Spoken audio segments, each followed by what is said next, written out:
So, ready for your first day?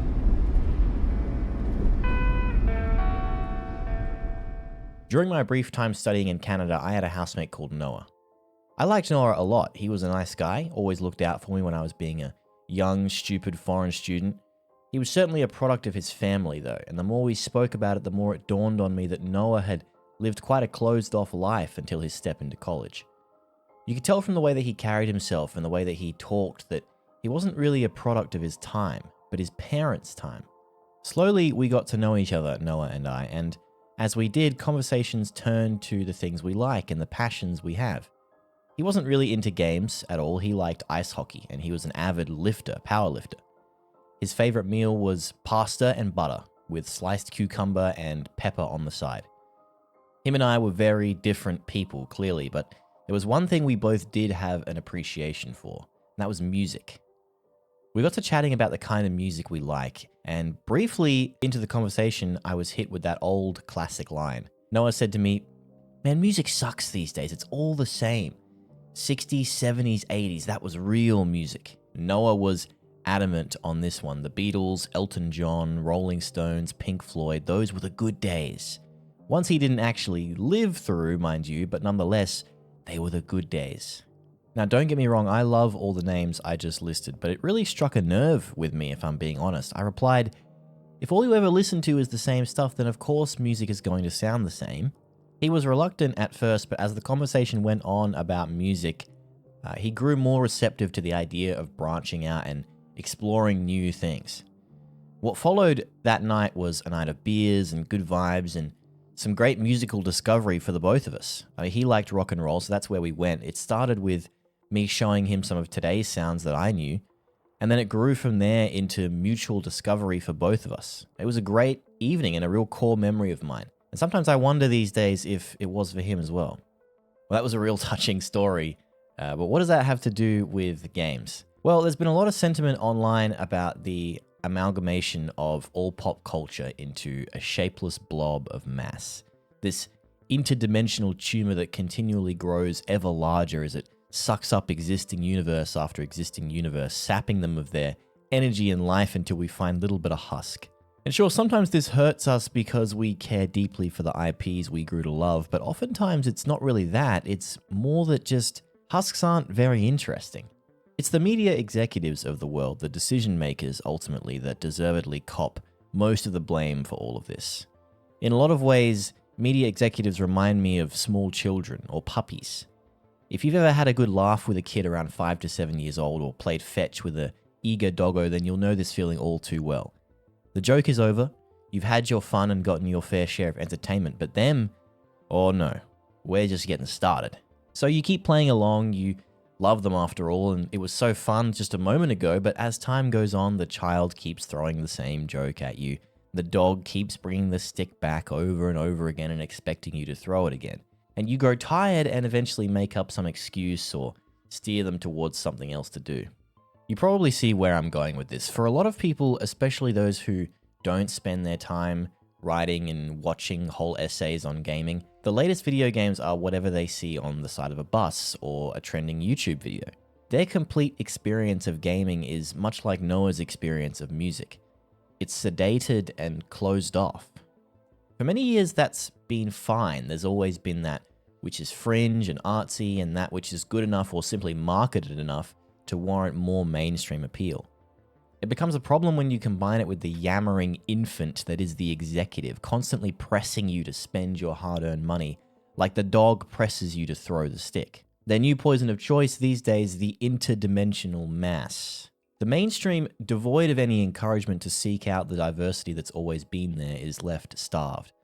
What was once the thriving AAA ecosystem that was financially incentivized to push the genre forward and leave even the Noahs of the world clambering for what's next, is now just a collection of husks dangled and paraded in front of their eyes, and for higher prices to boot.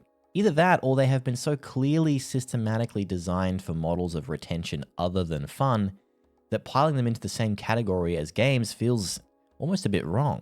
It doesn't matter, though. Executives have finally figured us out. The secret sauce. They have solved the equation of the consumer, the algorithm of the gamer. Or at least so they had thought. That's all quite negative sentiment for a video that's otherwise positively titled. So let me indulge you in my thoughts for what's to come, because I think that's where my initial story about Noah becomes all the more important. Many gamers, or even just consumers of popular media right now, are Noah, stuck in the perpetual loop of shallow disappointment when the next resurrection of their favorite film or gaming franchise turns out to not quite be the hit they remember. Or when they once again miss out on the final reward of the extra special battle pass because, God forbid, they have a sick child to take care of. The mass, the everlasting entity of live service bets, matchmaking algorithms, and genre blending idea soups. It's not really working all that well. All around us, we're seeing major companies careening off the cliffside after gambles made on a consumer base that they thought they had all figured out, rolled out on the table as snake eyes. Major sequels and franchises cancelled, the live service escalator is coming to a dramatic halt, and seemingly the only odd, excellent remake or two is keeping things from completely coming apart at the seams. The plates are shifting and the earthquakes are leaving rubble everywhere you look. It's all chaos. Amongst my peers, there's so much lost faith in what the power of large development teams can accomplish. I think this shift, though, despite its cataclysmic consequences in the short term, could end with a better industry outcome overall for consumers and developers, although I am optimistic on this front. I want to preface what I'm about to say about this with a little disclaimer. No, I don't think at all that the collateral damage to the employment of so many talented artists, actors, animators, programmers, and every other important member of a game team is a good thing. It is the worst thing to come of this whole spiraling event in gaming right now. I personally work in tech as a programmer, web development. I know what it's like to have projects cancelled and to have your hard work be for nothing. What I don't know is what it's like to have that same project be your passion, one that has you working obnoxious lengths of time for little pay, all for the sake of putting that little piece of you out into the world, only to have that ripped away from you or bastardized into something that you ultimately grow to hate. I can't empathize, so I'm not going to make a video with a patronizing thought piece about how awful it is. I think there's plenty of stuff out there that's been saying how awful it is. We all know it's awful, and I don't think I'm alone in saying that I'd much rather the outcome be that the top dogs take the pay cut they most certainly deserve, or at the very least they take all these hardworking, passionate people and give them creative freedom on smaller projects. But at the end of the day, none of that is within my control. I am a consumer. You watching this video are probably also a consumer, and when it comes to games, that's our only true perspective on the matter, so it's the one that I'll speak to. As a consumer, the aftermath of the earthquakes is something that, from my perspective, seems really positive. Contrary to popular belief, I'm of the opinion that gaming, or at least PC and console gaming, is truly headed in the right direction long term. What's happening right now feels to me almost like a renaissance, the time where the Noahs are once again exposed to the wider sphere of gaming and more willing than ever to explore it. Amongst the legions of unfairly gutted talent, new studios are being assembled. AA is returning to the fold. It's not just artsy indies winning awards and being eaten up by people like you and I, only to be buried under the mountain that was once AAA. It's legitimate studios, heavy hitters making a punch with games that have more meat on the bones when it comes to production, and perhaps more importantly, deeper pockets for mainstream advertising. Smaller games are not just being developed more, they're being published more and played more. What was once the E3 giant is now being replaced with a return to demo culture, where teams large and small are given the avenue to really show their stuff and find their audience.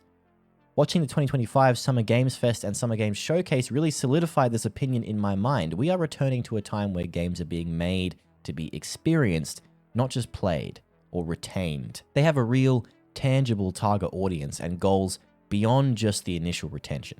I'm only speaking from what I'm seeing personally. A lot of this feels anecdotal, so I'm not going to make the claim that I have any tangible data or the industry knowledge to make strong objective cases for where we're headed in the near future when it comes to game development and games in general. All I can say is that I'm more than ever optimistic about the direction we're headed. Things have been rocky, to say the least, for games since the pandemic. It's an industry that is suffering from some major hemorrhaging thanks to the open wounds its executives seem so fit to self-inflict.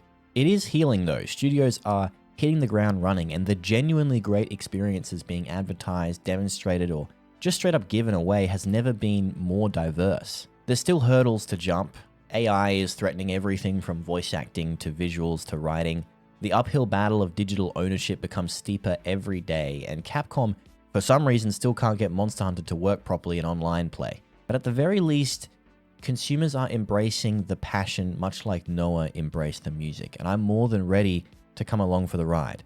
And I sincerely hope that, like that great night I had, there's some good vibes and a few beers around for that too.